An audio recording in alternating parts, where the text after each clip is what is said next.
په اسلام کې د گاونډي ډېر حقوق دي. یو څو اهم خبرې عرض کوم. الله پاک دې موږ تاسو ټولو ته د گاوند د حقوقو د خیال ساتلو توفیق را نصیب کړي. عالمانو لیکلي دي چې گاوند دا دې ته وایي چې تا سره جفت څوک اوسېږي، یا ستا دکان یا د کاروبار ځای د هغه سره جوختي او د هغه تا سره جوخت د کاروبار ځای وي، دا هم ګاونډ دی. دا شانتي ګاونډ دی ته وایي چې ستا د پټي او د پولي شریک وي. ستا پټی دی الله پاک درکړی دی او د هغې سره د یو بل مسلمان اوم پټی دی، د دې پټو نزدېکت یو بل ته دام ګاونډ دی. په اسلام کې گاونډي توب فقط دې ته نه وایي چې زما او ستا کور جوختي نو دا به گاونډ. البته د ټولو نه پوره گاونډ دا دی چې سړی کوم ځای کې رهایش کوي، کور والا گاونډ پورا او کامل گاونډ دی. او زیات حقوق د دې راغلي. د دې نه بعد د کاروبار شریک یا جوخت مرګره یا د یو دکاندار یا د مارکیټ یا د منډۍ نږدې اوسیدونکي کارکوونکي خلک د پټو یو بل سره جوخت او نږدې پاتې کېدونکي دا ټول گاونډونه دي. د دې ټولو خیال ساتل د ایمان تقاضا ده. اسلام او دین چې چا کې وي الله پاک دې مونږ کې پورا پیدا کی نو دې به خیال ساتي. رسول الله صلی الله علیه و آله وسلم فرمای حضرت جبرئیل علیہ السلام ہمیشہ ما تراغلے دے او راضی او د گاونډي د خیال ساتلو تاکید کوي د الله د طرفه چې د خپل گاونډي خیال ساته او امت ته حکم وکا چې په گاوند کې مینا محبت احسان او خرویه ولري. وای همیشه جبرئیل علیہ السلام چې راضی دا خبره ما ته کوي تر دې چې زه او یریدم چې دا گاوند لکه د قریبی رشتي غوندي په میراث کې یو گاونډي د بل گاونډي سره شریک نشي. د رسول الله صلی الله علیه وسلم دا یره ولی او فرمایلا ځکه په میراث کې شریکېدو سره خو د یو مور پلار وروړي جګړه کوي. د یو مور پلار بچي هغه په اوساله نوي او جنگ جګړو نرستو بیلتون راشي او تقسیم راشي نو چې لا پردي خلق په یو شي کې شریک شنو اغه نه خو بلوي جګړې جوړې شي او د الله پیغمبر په امت کې په جنگ جګړه باندې ډېر زیات خفقي چې امت کې انتشار جوړي امت کې بے اتفاقی پیدا کیږي. پیغمبر علیه الصلاۃ والسلام ته په دې ډېر لوی تکلیف رسېو نو ځکه نبی علیہ السلام فرمایي چې زه د دې گاونډي بارکه بدی او یریدم چې د بل گاونډي میراث خور نشي. د الله پیغمبر فرمایي کله چې ته په کور کې خوروا پخې او به کې لګي زیاتې کا او د خپل گاونډي خیال وساته. د الله پیغمبر فرمای هغه سړی کامل مؤمن نه دی چې د هغه د ضرر نه د هغه د تکلیف نه د هغه گاوند ته تکلیف وي او په امن کې نه. هغه سړی کامل مؤمن نه دی د چانه چې گاونډي په اور کې ولاړی په پښتو کې بداسه وایي. پیغمبر علیہ السلام فرمائی تو بخپل دیوالم دمر نوچتے چستا د دیوال اوچتولو په وجه ستا د گاونډي کور ته بیانور نه لګي داغه اجازت نه بغیر بل دیوال نه اوچته دا زمونږ استاسو د میندې مینه محبت خو موږ ټول وایو چې اوزي کنه لګیا دی ختم شو دا ولې ختم شو په دې بیا ډېر کم خلک سوچ کوي چې ستا په کور کې تکلیف او دردي او غم در باندې راغلی او ما کې د هغې احساس نه ما سره د هغې سوچ نه ما سره د هغې غم نه نو دې سره به ستا زما سره څه مینه پیدا شي دا شانتي چې په ما تکلیف وي ما ته مصیبت رسېدلی وي او زما ګاونډي ته د هغې احساس څه کې چې خیال هم نه بلکې الټی جوړاګان راولي په یو وړه خادی کې ټیویان لګوي تماشې کوي نو هغه ګاونډي سره به د دې بل ګاونډي څه خواخوږي او همدردي پیدا شي د مینه محبت او د اتفاق خو دې شی نو ختم ہوگا په دې ملک کې په دې معاشره کې د ګاونډ دومره خیال ساتل کېدو چې سکان او مسلمانان به شریک اوسېدل هندوان او مسلمانان به په یو کوڅه کې اوسېدل څومره لوی فرق دی د کافر او د مسلمان په منځ کې خو جنګ جګړې نه وي ټوپکونه تماچې کوتکې یو بل پسې په دې خبره نه راغستلی کېدل انګریز لعین چې کله راغی نو هغه په مسلمانانو کې د بې اتفاقۍ بوټی وکارو مسلمانان بے اتفاق او په اسلام او مسلمانانو باندې مختلفي حملې وکړي او کوي تر دې چې انګريز ته موږ څه نشو ویلې او خپل منځ کې وروره د انتشار شکار مسلمان چې په خپل منځ کې بے اتفاق وي د ټولو نه لویه سزا دادا چې د کافر په ذهن کې بدد نه یره نه کافران بدین نه یریږي اطیعوا الله ورسوله ولا تنازعوا فتفشلوا وتذهب ريحكم الله فرمای زما او منی زما د رسول منی په خپل میز کې امت مسلمه دي به اتفاق نه کوي یعنی ستاسو روب او شان او عزت به ختم شي نن کفار چې په کوم ځای کې اپریشن غواړي کفار چې کوم مذهبي ځای ټارګټ کول غواړي کفار چې کوم عالم یا د مسلمانانو یو خیرخوا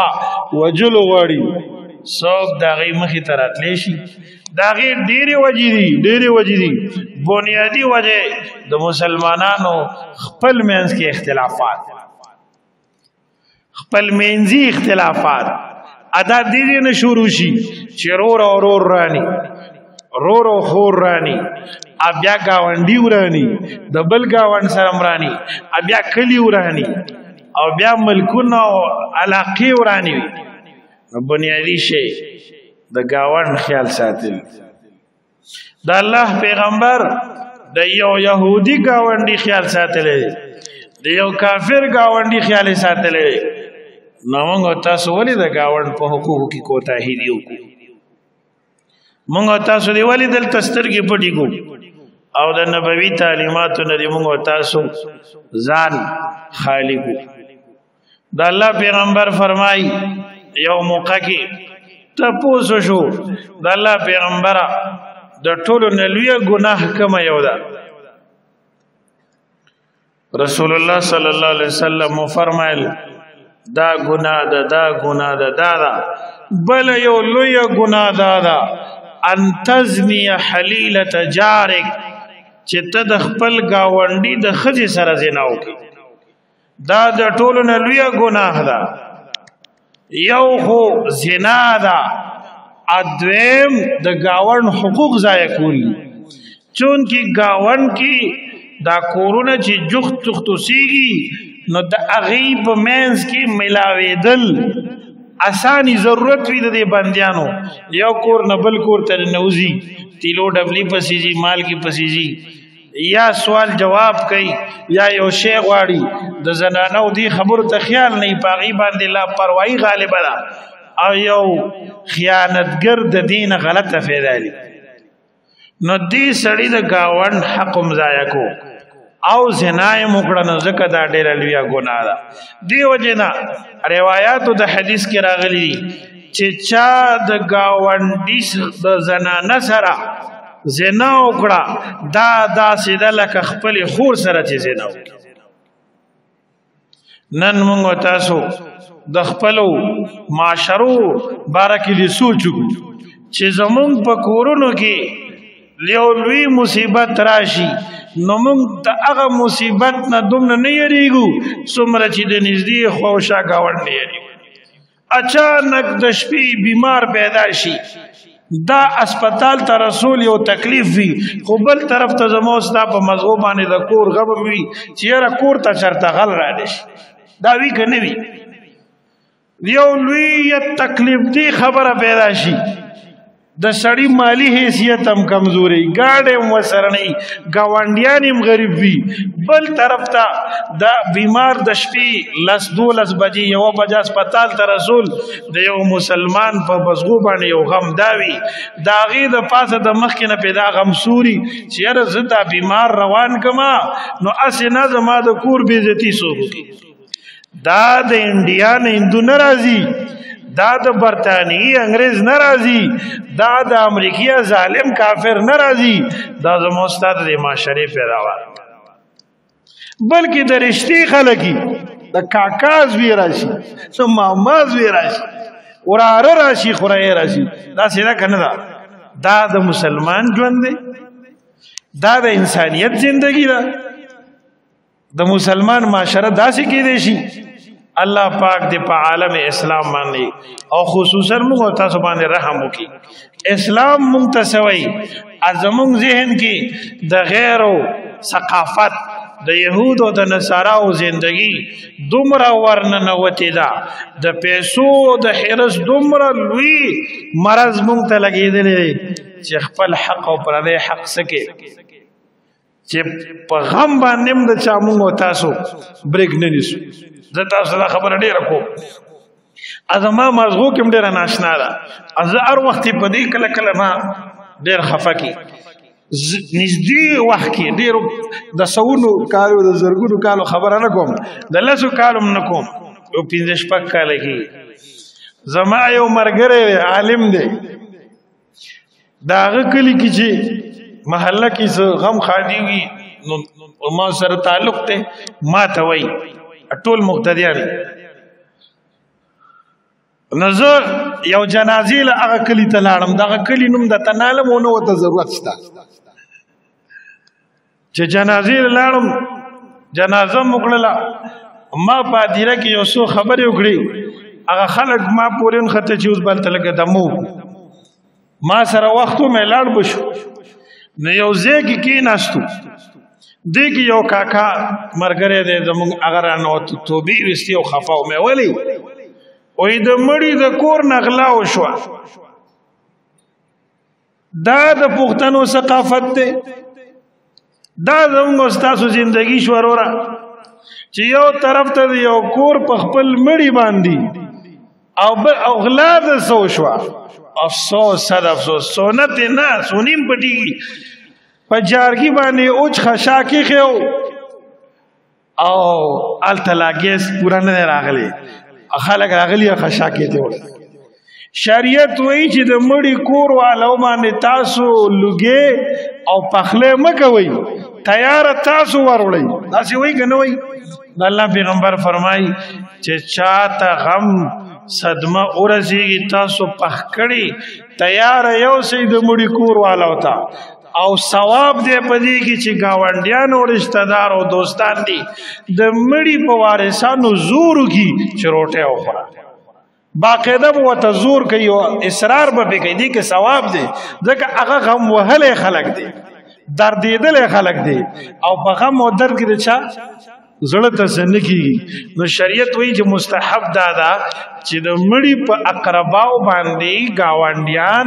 دوستان رشتہ دار اصرار کوي چې څنګه سوغري ځکه انسان خو بغیر د خوراک نه پای زموږ استاد معاشره داسې جوړیږي الله دې رحم وکړي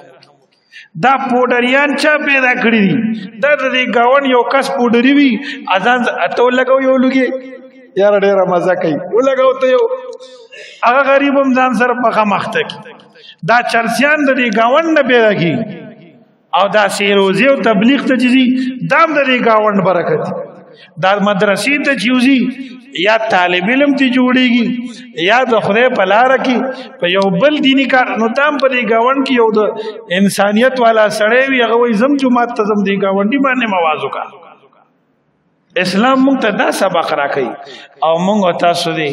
الله پاک په خپل لار برابر کړي موږ تاسو په کوم روان نو استاد خدمت کې گزارش کوم چې دا زموږ د دین صرف موږ حکم نه دی موږ ډیر اهم شی دی موږ نه بغیر مسلمانی نه ټینګي معاشره به څنګه جوړه گاون سره به سسلو کی بوډا بابا سره مشر سره به څنګه خبرې کی ورکوټي ماشوم سره به څنګه کی دکانداری به څنګه کی خزي سره به زما سسلو کی بچی سره به سسلو کی دا دین دی ادا د دین حصہ ده او کدا نو پورا دین پورا وجود مثال لکه لاس چې نه وجود بل لاس نه بل مسله نه بل لاس نشته بل ایسه د دین نو خپل نشته دا وجود کامیاب دی دا پورا دی نو اس استاد خدمت کی گزارش کوم دا الله پیغمبر دعا کوي اللهم انی اعوذ بک من جار السوء فی دار المقامه فإن جار البادیة يتحول یا الله د بد گاونډي نه مې وساتي تاسو آیا می ګور پیغمبر علیہ السلام ته دې خبرو احساس ته الله ته هر مسلمان وسات بد گاونډي دي ته وای چې غلی نشئی وي خدا نه خواستا د بل خیانت مرتکب وي ستا وړو کې ماشوم به کور نه بار روزي کې بنه روزي ته به مزدورای لدی که څوکۍ ته بناستی ته به دکانداری کې که ته به د خپل حیا د پاره 24 غنټې چاکو چوبن او چوس ناست ته به دکان ته دی کاروبار ته به دی دوکار به دی یو کار به دی اکنه ته به کوڅه کې ولاړی دا خو ډول وی ظلم هدي شروع کړي تاسو ګورئ په اسلام کې د غل د سزا دومره سخت ولې راغلی غل دومره لوی مجرم دی چې د الله پیغمبر فرمای غل چې کله غلا کوي د کی ایمان نه که ایمان پکې وي نو د بغلا نه کول گویا چې غلا او ایمان دا یو بل سره منافی دي دا ولی زنام بدکار دی شرابم بدکار دی دا درې وړه ګناهونه دومره سخت شي دي چې دی وخت کې د سړي ایمان د کې نوی کامله طریقه باندې الشیخ عبدالحق دهلوی رحمت الله علیه د دې حدیث په شرح کې وایي چې دا غلا یا زنا یا شراب کله بنده کوي الله ته هر مسلمان ساتي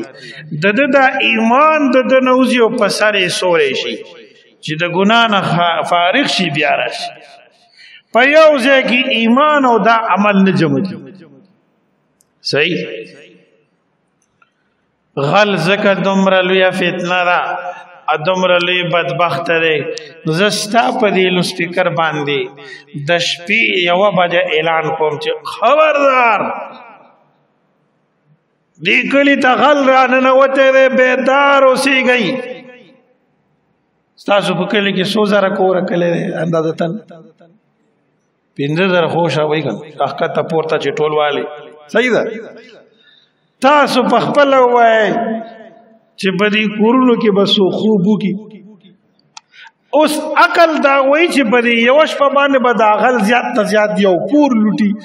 15 به لوټي 3 به لوټي ټول 3,000 یا 5,000 کورونو هغلا نشي کولای کنه کولای شي کتلې مو ده داسې نشي صحیح په یو شپه کې خو فتنه ته وګوره چې ټول کورونه امن ختم سکون ختم کو آرام ختم کو خوب ختم نن زمونږ استادو نوجوان زمونږ را روان نسل داغه کم ذهن جوړي یو سړی مزدوریو کې پرشکا باندې او کور ته روان دی په لاره ورته خلک ولاړي 10 ویوري ګاډه تیوالي 2 روپۍ تیوالي د خپلې خېټې ټکول دپاره دا سړی د ولږې نه مړ نه دی خو دا د نشې دپاره د خواهشاتو دپاره ډول سرنا دپاره او د پښتو په اصطلاح د ارامېتوبونو دپاره یعنې د ولږې نه تاسو ما ته وښایئ څوک مړ شي رزق واده الله کړی ده الحمدلله ښه ډېر رزق دی دومره ډېر رزق دی چې موږ ته د ډېرو خوراکونو نه بیمارۍ لګیا دی دا شوګر د څه نه لګي دا بلډ پریشر د څه نه لګي دا د زړه بیماري د څه نه لګي دا د ډېرو خوراکونو نه زما عزتمندو دا زموږ ستاسو حالات شو دا زموږ زندگی شوه چې بل طرف ته وګوري نو ماشاءالله ګیري هم شته دی حجونه هم شته دی عمرې هم شته دی حافظان هم شته دی عالمان هم شته دی دعوت تبلیغ هم شته دی تصوف هم شته دی ذکر هم شته دی عملي زندگی زموږ لګیا ده نان روانه ده معلومه شو چې موږ تاسو کې حقیقي مسلمانی لا نظر راغلی ورنه دومره عجیب زندگی د صحابه کرامو مبارک زندگی چې دا ټول دنیا مثال نشي پیش کول د تاریخ په یو پاڼه می قتل عمر فاروق رضی الله عنه خلیفہ دی د ټول اسلامی دنیا یو مشر بیخه ایو مشر عمر فاروق رضی اللہ عنہ 22 لاکھ مربع میل جذو سره نشتا نور شي نه سره نشتا دا ضروری دي دا نه چې دا دی وخت دی دا ضروری دا فرض عین دي چې جاز دیم د سری ټینګ دیم د سری د ایمان او د دین او د حیا د حفاظت لپاره عمر فاروق د مسلمانانو خلیفہ دی رضی الله عنه قمیص مبارکی په دې املا کې شلیدلې خپل قمیص د وجود مبارک نه جدا کوي او باسي او لګیاره ځان له خپل غني سبحان الله نو د عرب نور او ګرمي اخو تاسو ته معلومه دین ورته موږ نه ټیګو دا باران نو څونه ګرمیم کېده پکی بجلی او سو نور تیز دا امیر المؤمنین حضرت عمر فاروق مبارک املا سوزی اده لګیاره خپل قمیص مبارک ګنډي چې د نور ته داسې وکړه غوسه کې نور تت شو سبحان الله داسې تت شو چې د ورځ کې رڼا کم شوه خړه ورځ شوه خلک حیران شو چې څه چلو شو رامنډه کړه مسجد نبوي ته چې وی کته عمر فاروق رضی الله عنه خپل قمیص مبارک ګنډي او سر مبارک ټیټ کړ و یا امیر المؤمنین دا سو شو ته خبر نه پرې حالاتو و یا الله معافي غواړم بتقاضا بشر ما دې ورته غوسه وکا یا الله دا خپل حالات ته واپس نور راځي مسلمان کې دومره زور دی نن موږ د دوه وختو روټۍ لپاره دا الله ټول احکام شاته غورځو دا ولی زموږ استاد ایمان او اسلام اکثر طور رواجی وي نظریاتی نه الله هم دې نظریاتی طور مسلمانان او د فتنو نه دی الله هر مسلمان محفوظ کی نو د گاوند خیال ساتل دا فرض عین څه فرض عین کم سړی باندې چې گاونډي ادبار نه کوي هغه دی په خپل ایمان او یری زمونږ د یاداش خبره ده چې زمونږ په گاوند کې با چرته څوک بل خاطلل نو چا بیان به زمونږ کور کې ورکول تاسو هم د څه کول تاسو لمم خلکو درکول اوس ته گاونډي له ورکول چې لم د کور کې د بریدي چرګه ته نه بریدي نو دلته بل څوک نه دی راغلی دا زه ته یو نو په کار دا چې موت سم شو ان شاء الله نور خلق به سم شي صحیح ده کړه د گاوند بخیال ساتو کړه ان شاء الله الله پاک دې موږ تاسو کې د گاونډي د حقوقو خیال او لحاظ ساتل پیدا کی واخر دعوانا الحمدلله رب العالمین